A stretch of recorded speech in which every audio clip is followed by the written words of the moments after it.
Operating system series की तीसरी lesson में आपका स्वागत है। अब तक हमने FCFS और SJF देखा। आज है राउंड रॉबिन, जो असल सिस्टम्स में सबसे ज्यादा इस्तेमाल होता है। राउंड रॉबिन में हर प्रोसेस को बारी बारी से एक तय समय मिलता है, जिसे टाइम क्वांटम कहते हैं। ये एक प्रीएम्प्टिव एल्गोरिदम है, प्रोसेस बीच में रोकी जा सकती है। मान लीजिए टाइम क्वांटम 2 है। हर प्रोसेस को 2 यूनिट CPU मिलता है। अगर उतने में काम पूरा ना हो तो वो क्यू के पीछे चली जाती है और अगली की बारी आती है। हमारे पास फिर वही 4 प्रोसेसेस हैं, अराइवल और बर्स्ट टाइम के साथ, और टाइम क्वांटम हम 2 रखते हैं। अराइवल टाइम के हिसाब से P1 0 पर, P2 1 पर, P3 2 पर और P4 3 पर आती है। अब देखते हैं CPU इन्हें कैसे बारी बारी 2-2 यूनिट्स करके चलाता है। पहला राउंड P1 चलती है 0 से 2, फिर P2 2 से 4, फिर P3 4 से 6, हर एक को सिर्फ 2 यूनिट्स। P1 का काम अभी बाकी है, तो फिर उसकी बारी 6 से 8, उसके बाद P4 8 से 10। अब P2 का सिर्फ 1 यूनिट बचा था, वो 10 से 11 पूरी हो जाती है। फिर P3 11 से 13, और आखिर में P1 का बचा हुआ 1 यूनिट 13 से 14। अब सारी प्रोसेसेस पूरी हो गईं। अब कंप्लीशन टाइम P1 14 पर, P2 11 पर, P3 13 पर और P4 10 पर पूरी हुई। टर्न अराउंड टाइम वही, completion time minus arrival time, और waiting time turn around minus burst. P2 के लिए 10 - 3 यानी 7। एवरेज निकालें तो एवरेज वेटिंग टाइम आता है 7 और average turn around time 10.5। Round robin का सबसे बड़ा फायदा ये बिल्कुल फेयर है।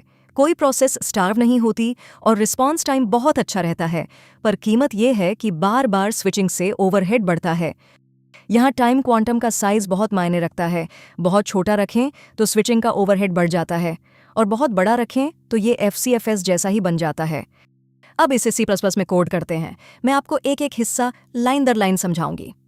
सबसे पहले एक स्ट्रक्चर बनाते हैं हर प्रोसेस के लिए, जिसमें ID, अराइवल टाइम और बर्स्ट टाइम है, और सबसे ज़रूरी रिमेनिंग, यानी कितना काम अभी बाकी है। राउंड रॉबिन में यही सबसे अहम है, क्योंकि प्रोसेस टुकड़ों में चलती है, इसलिए हमें हर बार याद रखना पड़ता है कि कितना बचा। मेन में हम अपनी चारों प्रोसेसेस बनाते हैं। ध्यान दें, शुरू में रिमेनिंग को बर्स्ट टाइम के बराबर रखते हैं, क्योंकि शुरुआत में पूरा काम बाकी है। साथ में n यानी प्रोसेस की संख्या, टाइम क्वांटम 2, एक टाइम वेरिएबल और डन काउंटर। अब आता है राउंड रॉबिन का दिल, रेडी क्यू। इसमें सिर्फ वही प्रोसेसेस आती हैं जो आ चुकी हैं और चलने के लिए तैयार हैं।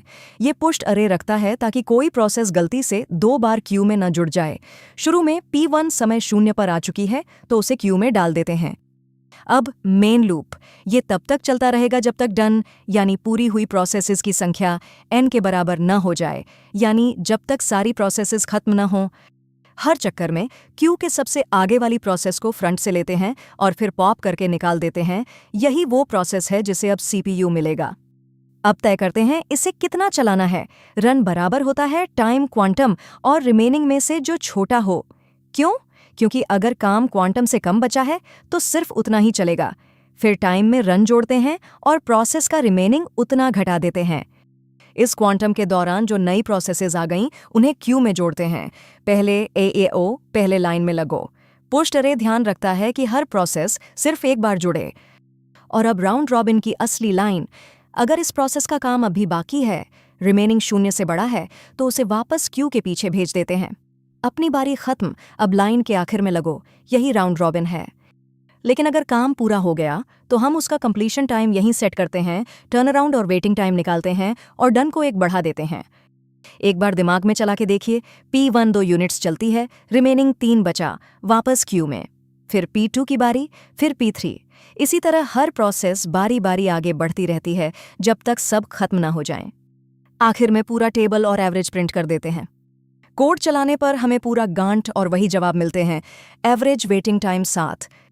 तो राउंड रॉबिन फेयर और रिस्पॉन्सिव है, पर ओवरहेड इसकी कीमत है। इसके साथ हमारी बेसिक स्केजुलिंग एल्गोरिदम्स पूरी हुई। अगली वीडियो में प्रायोरिटी स्केजुलिंग। सब्सक्राइब करना न भूलें।